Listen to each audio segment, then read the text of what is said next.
In the middle of the interview, James asked the question that everybody wants to know, which is, how does Ted Bundy, a well-to-do, relatively accomplished lawyer, end like this? He did not even bat an eyelash. He didn't have to think about it. Ted said it started with pornography. Hello and welcome to the March or Die podcast today. Glad to have you joining me and looking forward to a great conversation. One, honestly, that I've wanted to have for a long time and just haven't been able to kind of land the plane and get the right guest on and have a fully developed conversation. So excited about what you're about to hear. But this is, of course, the podcast where we do our best every single episode to give you both the principles and perspectives you need to march when it would be easier to stay where you are and die. And a lot of us are caught in the traumas, the trials, the difficulties, the hurts of life, and we need to understand how to take that next step. And so that's what we talk about here. And again, glad to have you joining this conversation. If you haven't yet subscribed to the podcast, do that right now. Don't wait. Do it right now. And that would be awesome. All right, we're going to jump into our conversation today. And again, this is one that I've wanted to have for a long time. And I've talked a little bit about the issues and specifically the issue that we'll address today, but very excited to be introduced through a mutual friend to Sathiya Sam. And Sathiya is with us. Thank you for joining us, man. Really appreciate it. Oh, it's a pleasure, Jeremy. I really respect what you do. It's very important. So it's an honor to be a part of it. Well, thank you for coming and having this conversation. Sathiya is the founder of DeepClean, which helps men primarily. I think you work primarily with men dealing with pornography addiction and issues related to pornography. And this is such a huge issue in the world at large, right? I mean, I think we could talk statistics and maybe you can share some of those as it relates to pornography use and addiction and those kind of things. But specific to the audience or the community that this podcast really serves, as we talk about veterans issues a lot and those who are serving currently in the military, those who are in the first responder community, pornography use, pornography addiction, these are they're almost not even seen as bad, right? It's just kind of like it's part of what people in our community do. This is just part of the deal, and so it is a major issue, and it becomes a major stumbling block to healing, to really becoming fully what God created us to be. And so, man, super stoked to have you on and excited about the conversation. Maybe just for context, and I know your background a little bit, which is interesting because I think we share some of that. I came from a pastor's home and grew up in that, and found myself confronted with some things that people don't generally expect pastors' kids to have to grapple with. But maybe tell your story a little bit, the family that you grew up in, and we'll make our way to how you got involved in the work that you're doing. Yeah, for sure. So I am the product of two Indian immigrant parents. They immigrated to Canada. My dad in the 70s, and then my dad actually got an arranged marriage to my mom. That's what brought her over in the 80s. Yeah. And my dad was a pastor. He always knew he wanted to be a pastor. So between Indian culture and conservative Christian culture growing up, had a lot of interesting messages around sexuality, or I would say maybe a lack thereof. Really my story with even the work that I do now, Jeremy, starts in the computer lab of my Christian school in 7th grade. I had a buddy come up to me and say, hey, check out this website. It's kind of like you're saying, in first responder culture, locker room culture, wherever it is, there's always a buddy who's distributing the content one way or the other, right? Right. There's always someone. So that's who this guy was. Just a friend of mine, someone on my soccer team told me about this site. You should check it out. Very innocent sounding. Punched it in, and that was my first exposure to pornography. And I really didn't even know it existed. I didn't know it was a thing. I had never seen anything like that before, had never even really heard about anything like that before. And it wasn't like I got hopelessly addicted overnight. It just planted a tiny little seed in my prepubescent mind. Yeah. And then when I did hit puberty, I remembered the site. I kind of went back to it like a dog returning to its vomit. And that cycle repeated itself for the next 15 years of my life. And so I really, I I went through the whole gamut, and in between there, I'll mention one more thing, and then I'll give you a chance to respond. But I was very high achieving academically. It's in my blood as an Indian. We're good at the maths. We're good at sciences. I had a very strong interest in mental health for a couple of reasons, but primarily I lost a really close friend to suicide in high school. So I was in university. I was high achieving academically, getting straight A's. I had 5 figures in research grants. I was still working another job, volunteering, working with children with autism, doing it all.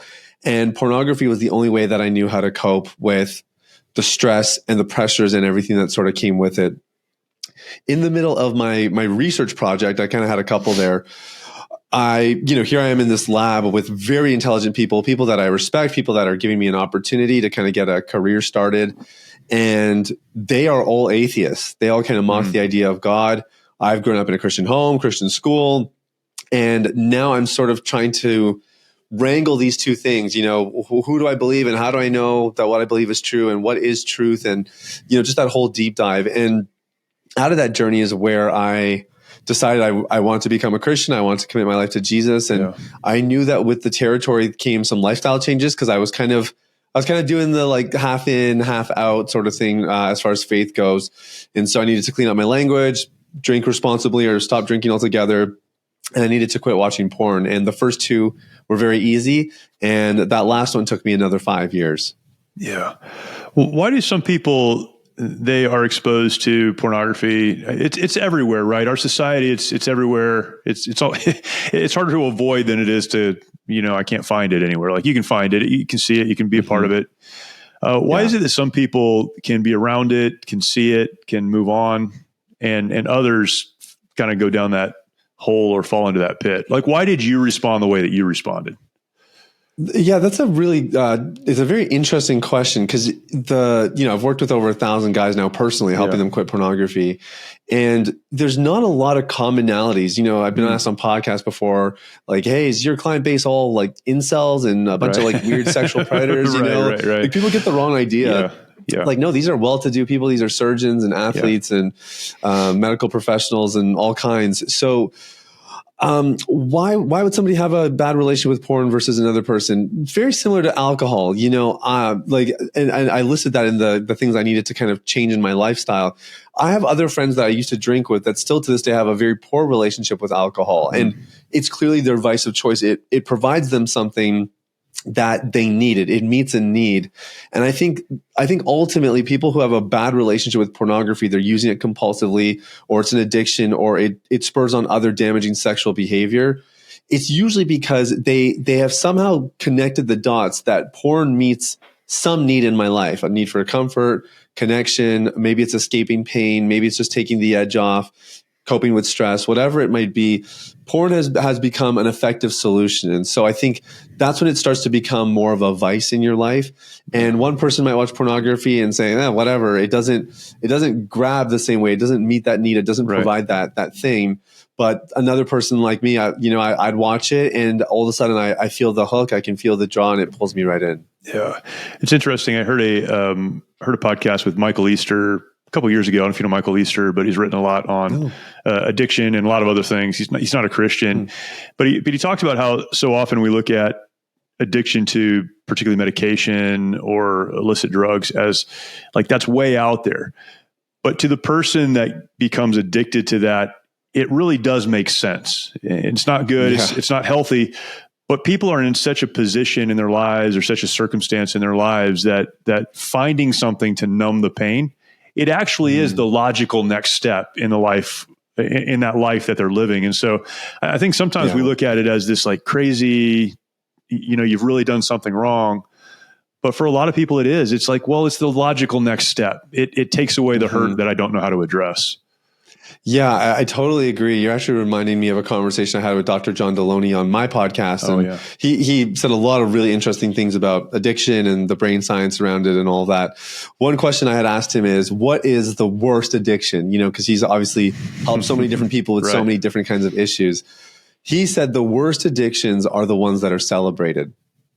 I had to think about that for a minute. It was a really smart answer. But then it got me thinking, fitness, work, there's things in our lives that are good. They're and in a lot of ways they could be healthy, but it illustrates the point at a completely different level. Because as soon as you start talking about addiction, especially pornography addiction, right away people are going to dismiss this conversation and say, "Oh, well, I don't have an addiction. I'm not. I know. I've seen an addict. I've seen those guys on the streets that are shooting up heroin. Right. I'm not that guy. I know what an addict. Yeah, exactly. I'm not that guy. I'd never be that guy."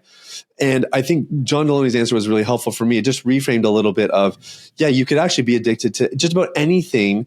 Could be something that you're addicted to. And if it's doing damage to you in the long run, then it's a problem, regardless of whether or not it's got the stigma or it's socially celebrated or it's somewhere in between. So pornography is one of those things that I think people don't think it's addictive rather. And then as you stated at the beginning of this episode, people will often downplay, everybody kind of does it. It's not that big of a deal. Right. And for some guys in that locker room or, in whatever it is, the staff room of the EMR, it might not really be that much of a thing. For some people, it's not, there's no grab, there's no pull, but for other people, they can't go without it. And it's meeting a need that needs to get met in a better way. What do you say in response to that person? And I'm assuming, this is an assumption, but I'm assuming that when kind of your work intersects with people, right? Like they've already acknowledged like there's a problem and I need help. Yeah. But if you were to have a conversation, and maybe you've had this conversation with someone that says, look, it's not a big deal. It's a personal thing. It doesn't hurt anybody. I'm not cheating on my spouse. I'm not, the heroin addict out on the street. I'm not any of those things. This is a personal thing. It's not a big deal. And that it sounds almost insane to say that, particularly to like a Christian audience. If you said that in church or something, people are like, no, we all know it's bad. Now, whatever the statistics are, like 7 out of 10 regular churchgoers are participating in this, right? Yeah. But we get it like, no, I know it's bad. Yeah, I know it's bad. I'm just trying to hide it. But I've had like sincere conversations with people that are like, why is it a big deal? It doesn't hurt anybody. It's not hurting me. It's whatever, the conversation.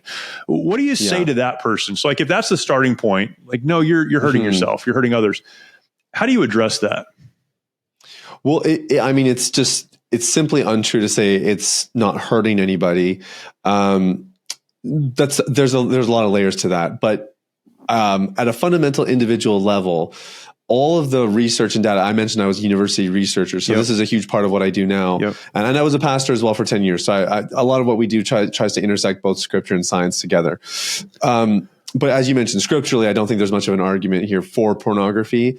Scientifically, there's actually not much of an argument these days either. All the data suggests that when people view pornography, they're more likely to engage in riskier behaviors. They're less likely to have healthy sexual relationships. They report lower relationship quality. They're more likely to divorce. And maybe at the crux of it all, they're more likely to lose their sense of purpose or meaning in life. I think people who often say it doesn't affect me or doesn't affect anyone else, that's like the telltale sign that you probably shouldn't be doing something. Right. You know what I mean? Like once you have to justify it that way, you've kind of just revealed how much it's affecting you. Yeah. But this is often, again, this is a very sacred thing for people because it's personal, it's private, and it's sexual in nature. And so I think that's why you often get these kinds of sort of hollow defenses. It doesn't really affect anyone, but it does. It affects you. And if it doesn't affect you, or maybe you're blind to the effects it has on you, to be more accurate, it's affecting people on the other side of the screen. And there's a lot more expose taking place now between investigative journalism and the likes that are showing a lot of these people are performing acts against their will. A lot of them are drugged. The suicide rate among porn stars is it's like 8 or 9 times the general population. Wow. Because they're miserable. They're miserable people, and it's not everything it's cracked up to be. And every second of attention that you give to that video or that website, they get a chance to monetize it and further this really what is ruining of people's lives on the other side of the screen. So I think it's really, really harmful. And I'll illustrate this with one more story. And if this gets taken out of context, it's going to sound extreme, but we've given enough context now that this will make sense. Sure. Jeremy, do you know who Ted Bundy is? Do you recognize that name? Yeah. One of the world's most notorious serial killers. Sure. 29 documented cases of seducing women, raping them, and then murdering them. And Ted was a well-to-do man. He was a lawyer. Again, he's not one of those weird guys that you see on the street that's doing this stuff. He was a pretty normal-looking dude. The week before his execution, because he got the death sentence, the death penalty, he had thousands of media requests, and he only accepted one from Dr. James Dobson to focus on the family. And in the middle of the interview, James asked the question that everybody wants to know, which is, how does Ted Bundy, a well-to-do, relatively accomplished lawyer, end like this? How does his life end with these documented rapes and these horrible acts? And he did not even bat an eyelash. He didn't have to think about it. Ted said, you could ask me or anybody else in this maximum security prison, and we'll all tell you the same thing. It started with pornography. Wow. And he went on to explain that basically the thrill of watching pornography became so addictive that it makes you watch it more. It eventually makes you escalate what you watch. It goes from maybe something softcore. I mean, this is pre-internet for Ted Bundy. So it's maybe from pictures to VHS tapes. And eventually the thrill of the content itself is not enough. And so for him, he found another way to get the thrill in a very extreme way. And I'm not saying every single person that watches is going to become a serial killer. That's where this gets taken out of context. But what I am saying is you're playing with something that's very addictive and something that the brain can get acclimatized to very quickly. And when that adjustment happens or that tolerance is built, that's when guys can become a lot more destructive in their path, and they end up doing things that they quote unquote never thought they would do. Whether that's watching a very niche or obscure type of content, whether that's paying for sex or having an affair. These are stories we've all heard from people who, again, their stories would be like Ted Bundy in the sense that you wouldn't expect it and they would never expect it of themselves. But with enough exposure over enough longer period of time, sure enough, this is where they find themselves. Yeah, that's crazy. I don't have the numbers in front of me, so I'm going to wade into something I don't fully have all of the data for. But in talking about and researching and reading and being around the conversation of combat trauma, which is a lot of what I talk about and the people that I work with have encountered and have dealt with. We talk about things like combat trauma. There is this incredible correlation, and I wish I had the numbers. I should have thought about it ahead of time. But there's this incredible correlation between people who have experienced combat trauma and the length of time it takes them to recover from that trauma, to get back to some normalcy in life, and either their sexual abuse as a child or their pornography use prior to that trauma. And it's crazy. And I've had these conversations and kind of asking like, well, how is that connected? Right. And I think we could talk about a lot of ways that maybe that's connected. I've heard you discuss the rewiring of the brain a little bit, which is fascinating, but there is a sense in which when kind of the more moral values that God has placed in us are broken, either by being traumatized as a child, certainly, or exposing yourself to things that are not within the context that God created us. Then when real trauma enters our lives, there's not a context beyond the brokenness and the hurt. And I don't know how to put this in a place in my brain, in my heart that makes sense. I don't know if that makes sense, but it's crazy to me. And again, this is why I think a lot of guys then continue even after trauma to go back to that, because that's what's familiar. That's what they know. And that's what, in a weird way that's hard to understand, it makes sense to them. Yeah. And maybe I'll pick up my story back where we left off. You know, when I made the decision to quit pornography, it took me 5 years. It should not have taken that long, but I didn't really understand what we're talking about here. I didn't understand trauma. I didn't understand even just emotional regulation. I didn't understand identity and all that kind of stuff. Yeah. So these are things that I had to really work through. And I kind of had this secret prayer of, God, if you can set me free of this, if you help me figure this out, I'll do everything in my power to help as many other people figure it out as well. Yeah. And so I had my last relapse in February 2016, and I had about a 2-year period where I just enjoyed, what really felt like a completely different life. But I began to reflect on, I hadn't forgotten about that prayer I had prayed. And I reflected a little bit on my own journey. And truthfully, I realized there's really only 3 big things that I did. And this is the DeepClean system that I've walked over 1,000 guys through now. But it's building self-awareness, healing of the heart, and establishing your identity. And the healing of the heart piece is kind of nested under that would be trauma, dealing with trauma, addressing childhood wounds, your upbringing, all of that. that is where I got the biggest breakthrough. I mean, the skills around emotional regulation were helpful. Learning to shift my identity, very, very important. Without those, I definitely would not be here today, almost 10 years clean of pornography. But the trauma thing is such a big deal. And we don't even realize until often it's too late. Like you said, you have combat trauma. We have a lot of people that will come to us because they have trauma like sometimes it's not even obvious trauma. It's like, I just got married, but then sex isn't what they thought it was going to be. Yeah. I have a kid and, my wife and I are having sex for an extended period of time because she's healing from the pregnancy. You have these other traumas that kind of trigger the dominoes and they land on, like you said, pre-existing trauma from much earlier in life. So that's a very common story in our practice. Yeah. What are, so your story, you talk about those three things. Let's see which question I want to ask first. Maybe talk about the identity piece. This is something that comes up again and again in conversations that we have is I don't know who I am. And, what does that mean to you to define your identity or to find your identity? Yeah, I'll give you a story here to maybe illustrate the concept. Because we really believe identity is, well, actually, just before I get in the story, maybe I'll mention this first. In a lot of recovery circles, the identity conversation is very controversial because traditional 12-step models say once an addict, always an addict. Right. I personally don't subscribe to that. Agreed. Yep. Yeah, I don't think it's helpful. And I think as a believer, we know that we're new creations in Christ. We have a new identity. And maybe you were an addict. Maybe you could go that far. But certainly in your new identity, that addiction is in the rearview mirror. And it's a thing of the past. We have a little proverb for each of these pillars I just mentioned of recovery.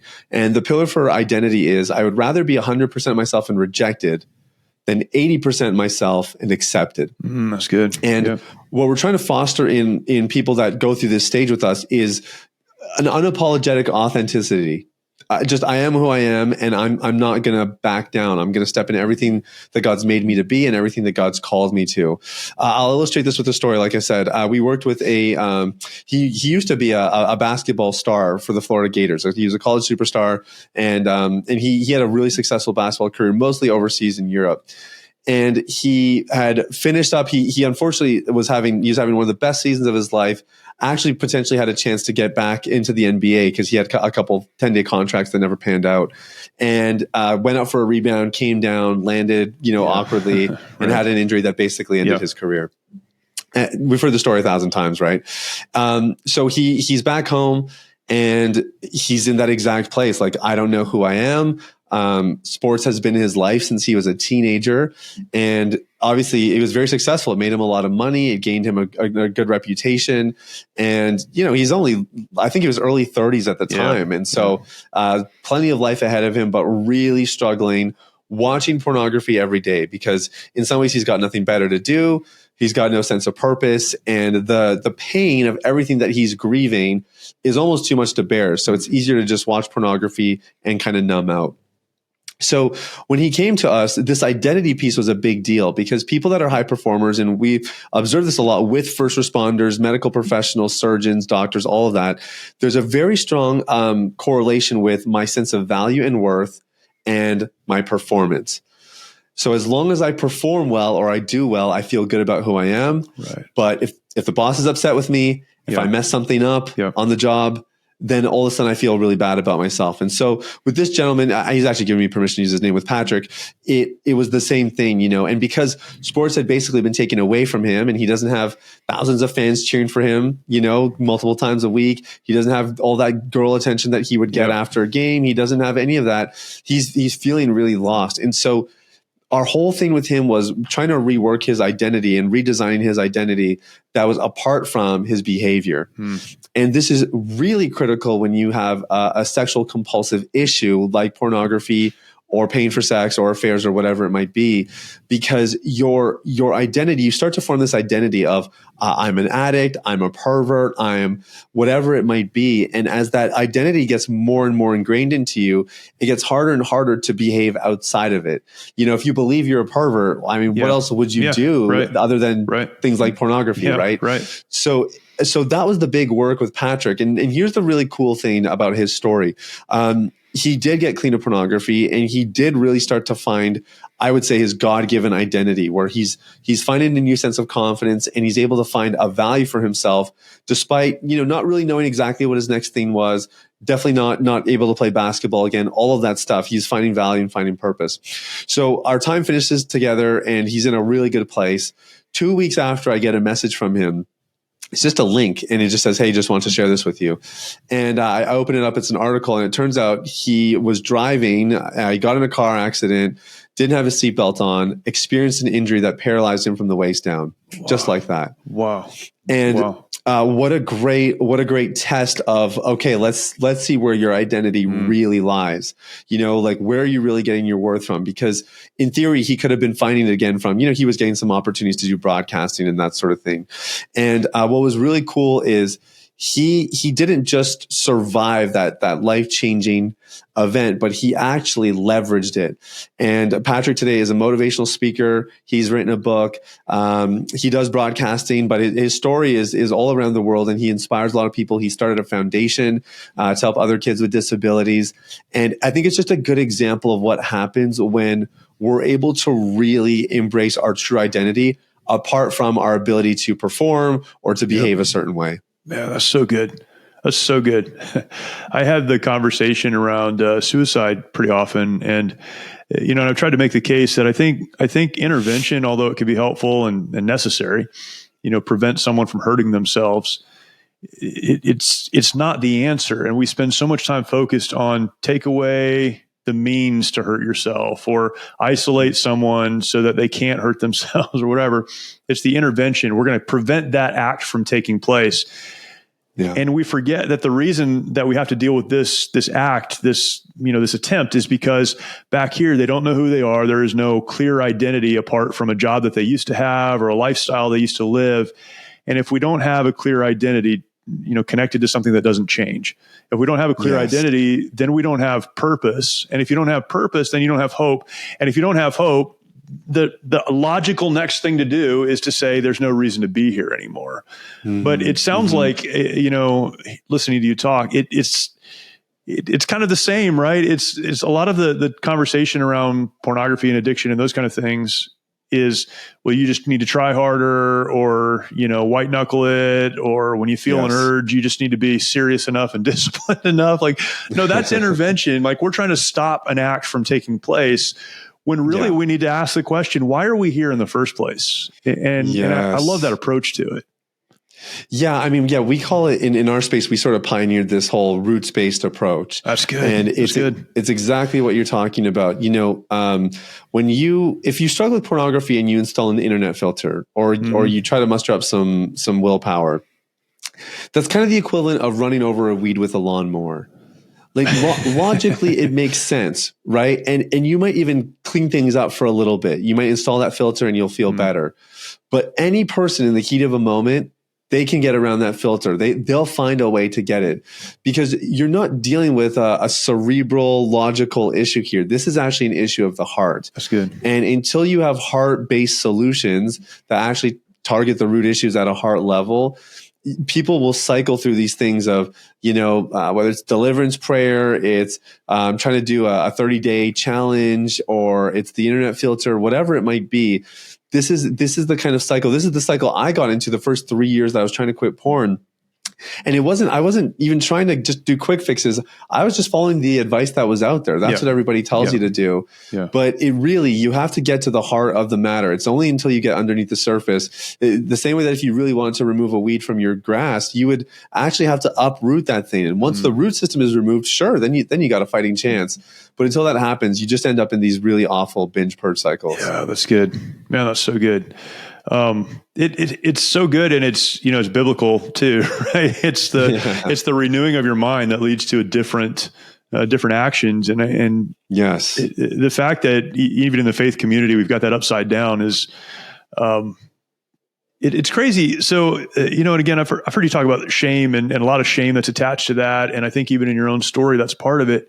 It's amazing to me, again, coming at this from a biblical perspective or a faith perspective, that I think we're almost worse about assigning blame and shame to some of these things than people outside of the Christian community or faith, right? Like some people could look at this very objectively and say, well, this is destructive or hurtful behavior, and so it needs to stop, right?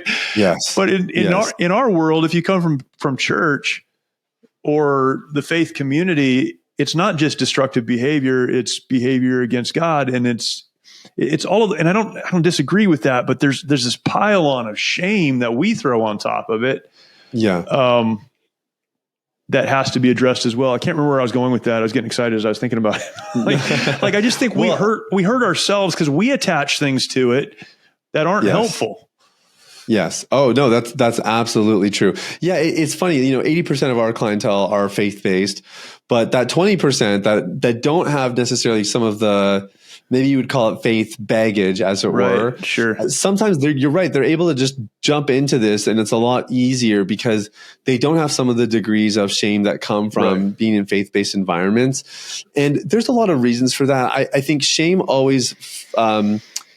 thrives in darkness. And the stats show that about 9% of churches have a program for people struggling with pornography. So 91% of churches don't have a program. And if they don't have a program, I can almost guarantee you they're not talking about it on a Sunday morning. Sure. So it's a very dark conversation in people's church environments. So you naturally just feel like, well, I guess no one else is struggling. I must be the only one. Right. And there must be something horribly wrong with me and nobody else here.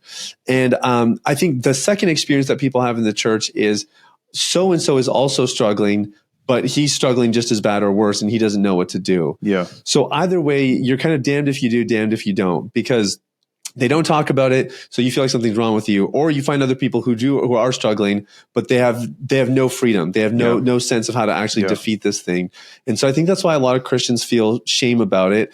And I think one layer deeper is that shame keeps us hidden, like I said, and shame is the thing that basically tells you that if anybody were to find out, they would leave you, they would judge you, some way or another, you would get rejected.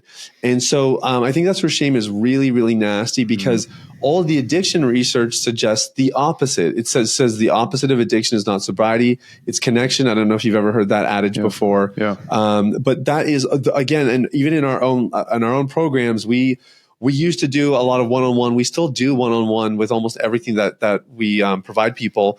But there's always a group element to it now, because the community aspect is so critical, not just to get free, but to stay free long term.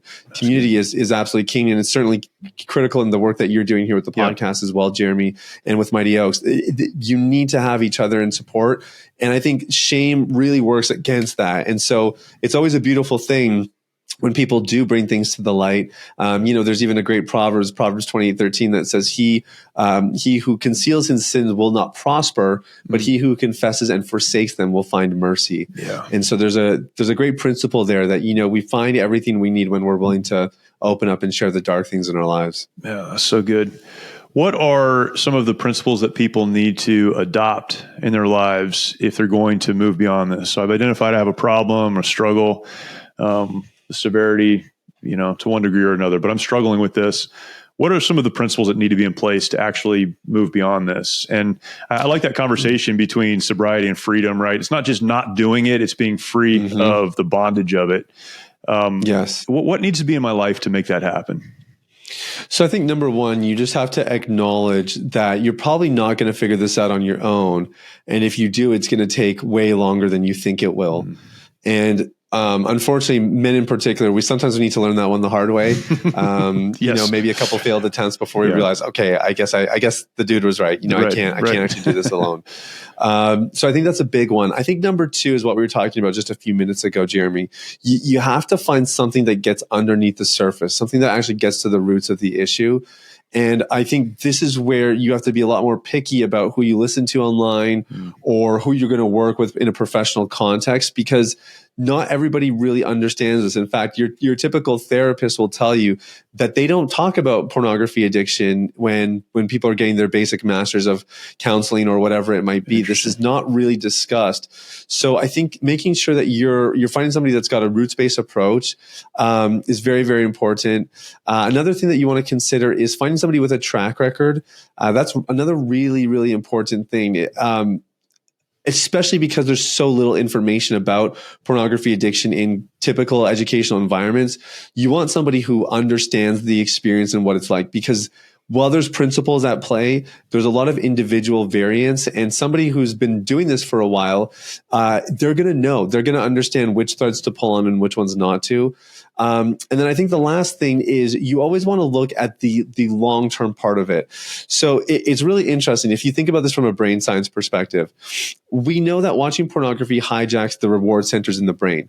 And what that means is it makes you a lot more drawn to instant gratification and quick rewards. And it's not just sexually. It'll be with finances and anything you want. If you can get it faster, you'll do it. And we know that, the people that are the most financially successful, they can delay gratification. People that have really nice physiques and are healthy over long periods of time, they understand how to delay gratification. That's a very important skill. So when you try to quit pornography as quickly as possible, very common question we get is, how long does it take? And how do I do this as quickly as possible? It's kind of asking the opposite question on the same coin. You're basically saying, hey, how do I get the result or the reward as quickly as possible? And that kind of thinking is actually what got you here in the first place. Right. So again, I'm not saying it should take 10 years for you to quit pornography, but what I am saying is if you're talking about principles that people need to be applying when they're actually pursuing freedom, I would say a kind of low and slow approach goes a very long way. The people who join my program in day zero, they quit and they never watch again. I have more concern for those people than those that have maybe an incremental progression. It gets a little bit better every single month.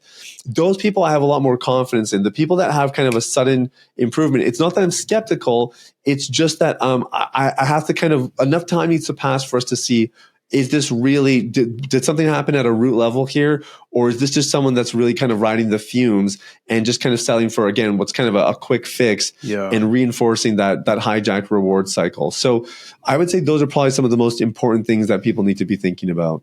What are some of the things that maybe, you said it took you, quite a while to kind of get to the other side of this and find that freedom. What are some things that would have made that process faster for you if you had just known, like, if I had known this, that would have really changed my approach on some of these things? Yeah, I mean, truthfully, it's everything I just mentioned. Like, if I wish I knew that I should get other people involved. I wish I knew that if I found a practitioner who was experienced in this area, they'd probably help me avoid a bunch of rookie mistakes, and they would know where to point me in the right direction. I wish I knew this was a heart issue and that you have to have heart-based solutions. And I wish I knew what those solutions were. And I wish I wasn't in such a rush, because that's the great irony of it. I was in such a rush the first 3 years. And if I would have been just patient in my approach and just trying to get a little bit better every single day, it probably would have only taken me a year, maybe a year and a half max, with all my other kind of inadequacies and lack of knowledge and everything else.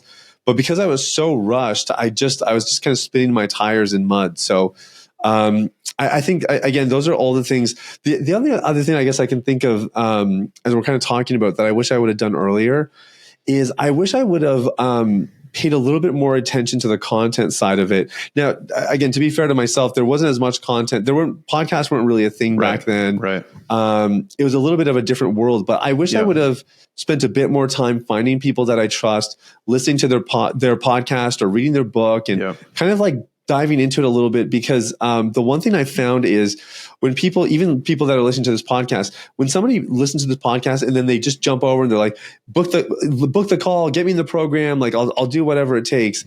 I love the zeal, and I'll never turn someone down because of their zeal. But what I prefer is that people go and listen to our podcast first. They go and read my book first. They go and do something to build that trust, because the more trust that someone has coming into the process, the farther we can go with them. And I often say that at some point in recovery, you will need to trust someone else more than you trust yourself. And if you don't have that trust built up from, getting to hear their message, getting to know their content and whatever else, you might reach that point and then not kind of half-ass what they tell you to do, or maybe not fully do it and not get the outcome that you actually desire. So I think that's maybe one other piece of wisdom that I wish I would have learned earlier. Yeah, that's really good. Man, it made me think of, again, in our context. So I served, I was in the Marine Corps. I was in Iraq in 2003 and then came home and I won't tell you the whole story, but literally 30 days after leading Marines in combat, I was working on a church staff, which was a crazy transition, right? And I had a lot of problems associated with that. And man, a lot of things happened in my life, and I made some really bad decisions, and I hurt some people. That's why identity is so important to me, and some of these issues. But I was a Christian. I had a wife who loved me, and parents who raised me right. I guess I don't know what right is, right? But they raised me to honor God and to go to the Bible for answers and all those things. They raised me as a Christian person and set a good example for me, and were present in my life. I had people around me in the church that loved me, but these were people that I already had a relationship with and did trust. So I've been asked this question several times, given my own journey. Why does it take some people so long to deal with trauma and the identity issues and the rest of it? And then someone like me, I came home and it took a long time to work through a lot of the things that I did and the people I hurt. But in terms of being able to move forward, it was a much faster process. Well, I already had those people in my life that I trusted. So when they came to me and said, "You're out of control and you need to, do this or that," I wasn't trying to figure out if they had my best interest in mind. We already had that relationship. Yeah. And a lot of other people don't have that. And so they're trying to find people they can trust and hear that voice. That's so important. I think that's a very underestimated, so often overlooked piece of this. Sitting in front of someone telling you the right thing is important, but not as important as trusting them to know what they're talking about. Yeah, that's huge.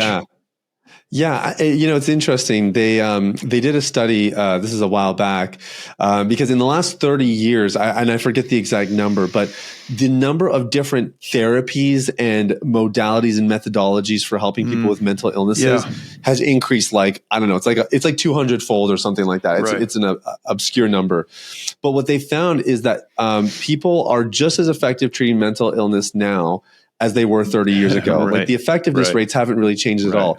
Now there's lots of nuances to that stat, because you have something like equine therapy, people getting therapy through horses that maybe somebody is not going to go talk to a shrink and sit in their office, but you tell them they can go talk to a horse and they'll say, "Hey, I'll do that all day." Right. So it's made therapy more accessible, which is a really good thing. But the data shows that again and again, the people that get the best outcomes, there's only really one predictor of that, and that's what they call therapeutic alliance, or how much somebody trusts the practitioner that they're dealing with. And so I think, again, this is the beautiful beautiful part rather about the day and age that we live in is I don't need to pay for a bunch of sessions with somebody to see if I trust them. I can go listen to their podcast. I can go read their book. I can go see their content on their Instagram page or their YouTube channel. And I can start to get a sense of, do I like this person? Do I trust them? Does their message make sense? And, we love it when clients, we try to give away as much of our stuff for free as possible on the podcast. And even in the book is available for free as well. We try to make all of that as accessible as possible so that people can see like, hey, this stuff actually works. This guy knows what he's talking about. And maybe it means that they don't need us, and that's even better. We're very happy with that.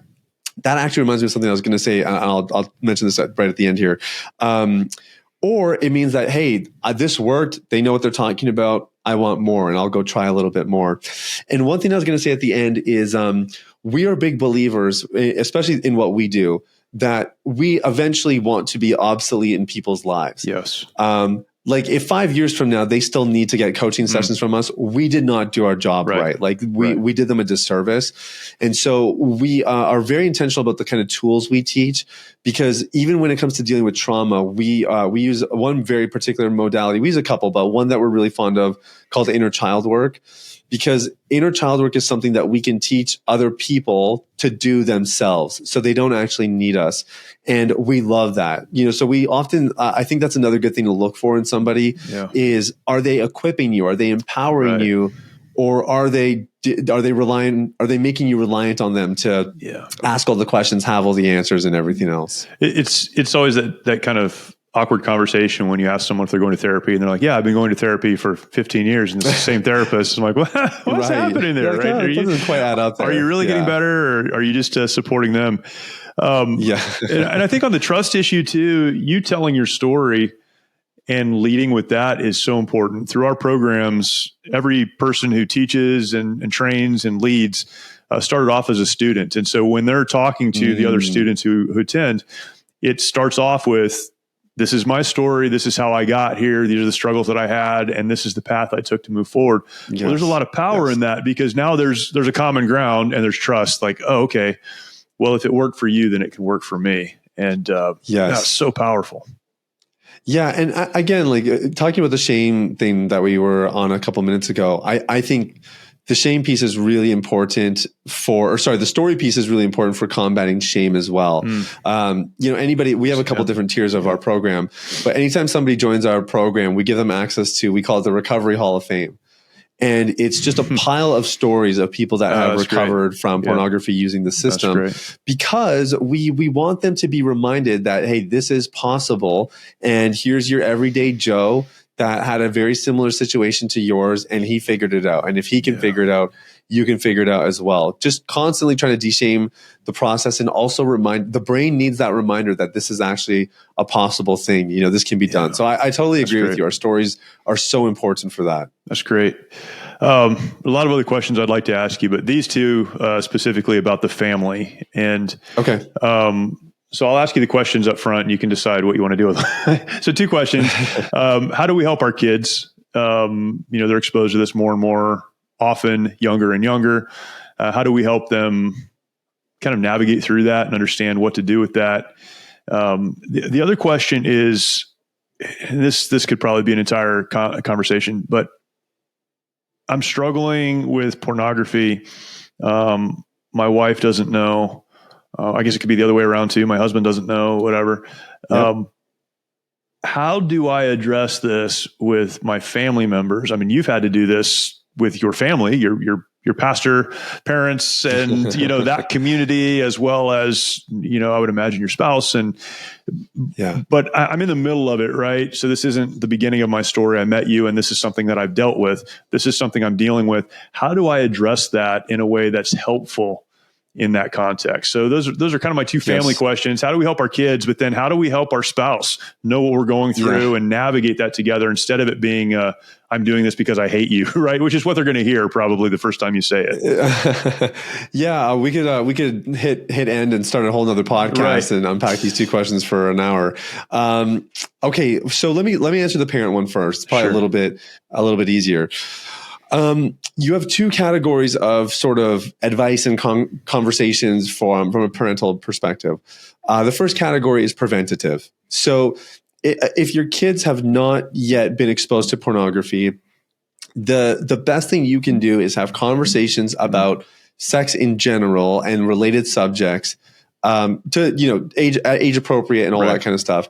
Have those conversations as much as it would allow for it, because your kids need a history of, I can talk to dad about sex and he doesn't get clammy, he doesn't get awkward, and it's not weird. I talked to dad about things related to sex, or dad brings up sex because it showed up in a random commercial, or I heard somebody talk about it at school. I didn't get it, so I went and asked him about it, and he gave me the truth, and it was loving, and there wasn't anything weird about it. Right. The more experiences that your kids have around sex in the home that are shame-free, specifically with conversations, the more likely they are to come to you when they get exposed to pornography to say, hey, I saw this online.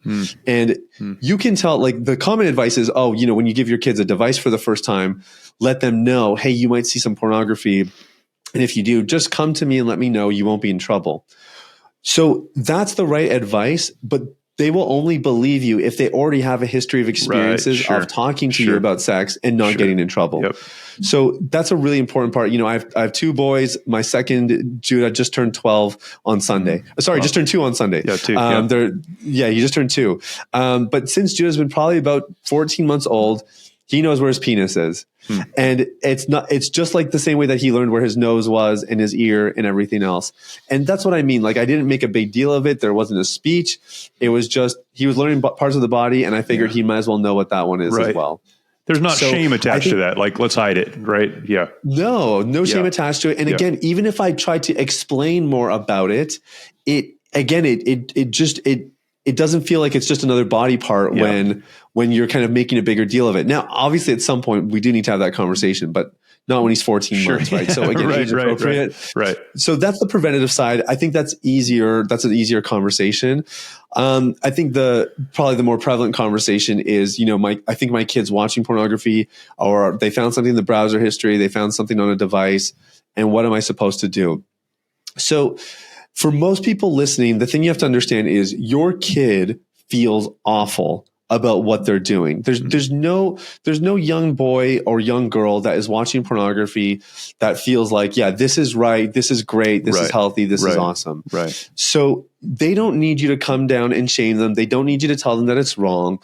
What they generally need is a lot of acceptance and validation of, hey, there's nothing wrong with you. And you still have to bring it up. Hey, I noticed that you were watching. I noticed that you were watching this stuff on your device. What's going on? How long has this been going on? You can start asking some questions. But as soon as they feel like you're going to correct them, you're going to shame them, anything along those lines, even like punishing them, you're going to get the walls up. So the goal is still the same at this stage. We want to try to create a safe environment for them to be able to talk to you about it.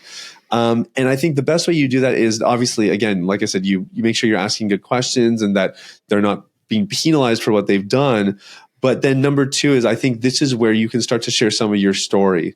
And this is something that parents get very scared of. They kind of fear, if I share about how I struggled with this or whatever, isn't that going to enable them to then, watch more or struggle with it more? Generally, it's the opposite, because that child who is struggling with pornography has never heard their dad talk about his own struggle. They think something's wrong with them. They think, wow, dad's perfect. He's never struggled with this stuff before. Here I am watching all this pornography. Something must be wrong with me. I could never talk to him about it.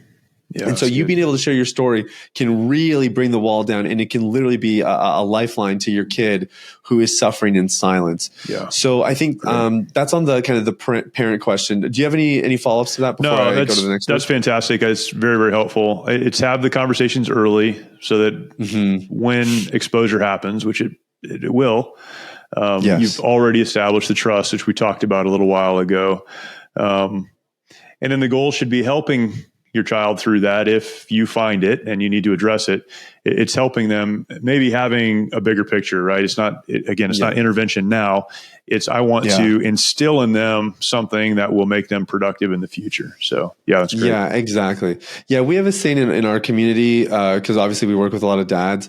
And so for dads, we say, you are the template that your sons will copy and that your daughters will marry. Wow. And so if you don't do this for yourself, do it for them. Yeah, that's great. Because it's a big deal. And, it's one thing to give advice or to guide them through it. But if you're still struggling yourself and you have this issue, you're only going to be able to take them so far.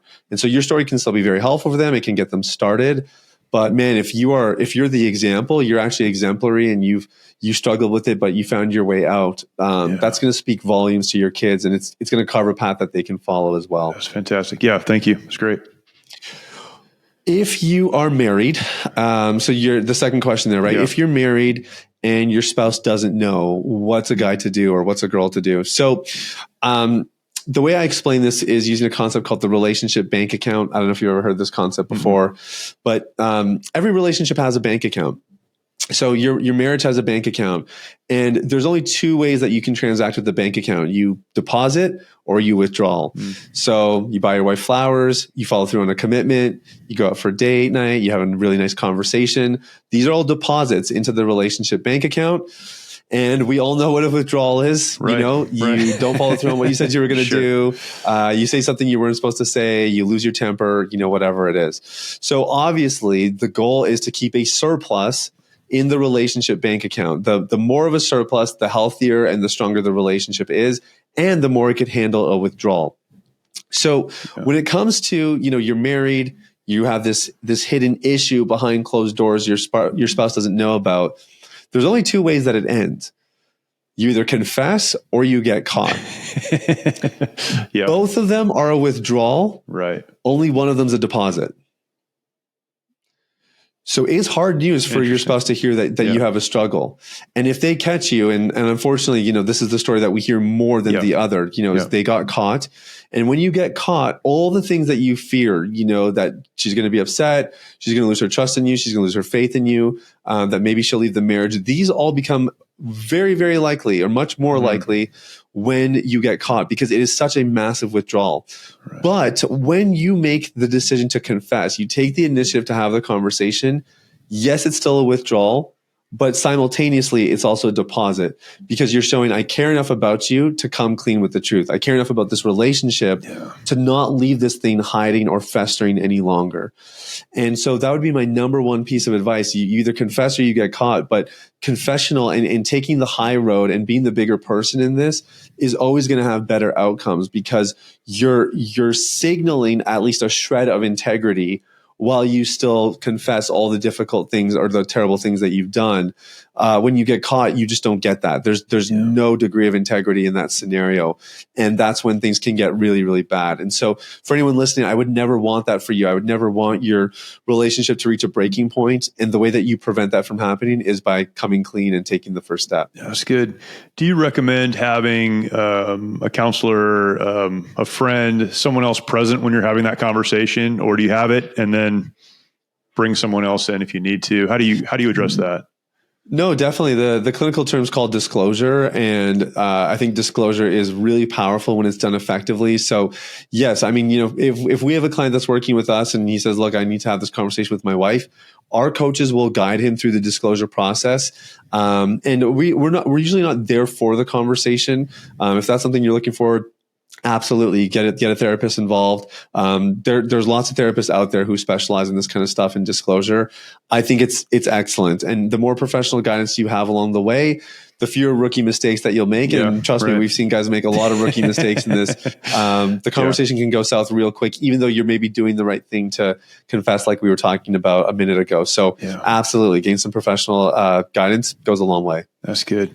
Man, there's so much more here. I really, really appreciate your time today for sure, but the work that you do, unbelievable. How can people get connected to you? Through the podcast and through social media and the books. And then if they need help further, how do they connect with you? Yeah, absolutely. Everything can really start with probably the book or the podcast. The podcast is called The Man Within. It's available everywhere that podcasts are. And the book is called The Last Relapse. And if your listeners go to thelastrelapsebook.com, they can get a free copy of the book delivered straight to their inbox. That's just our way of trying to get this information as accessible as possible. So those are great places to start. And then if you like our message and you like what you hear and you want to work with us, between the podcast and the book, you'll hear about those ways. There's lots of ways that you can do that also.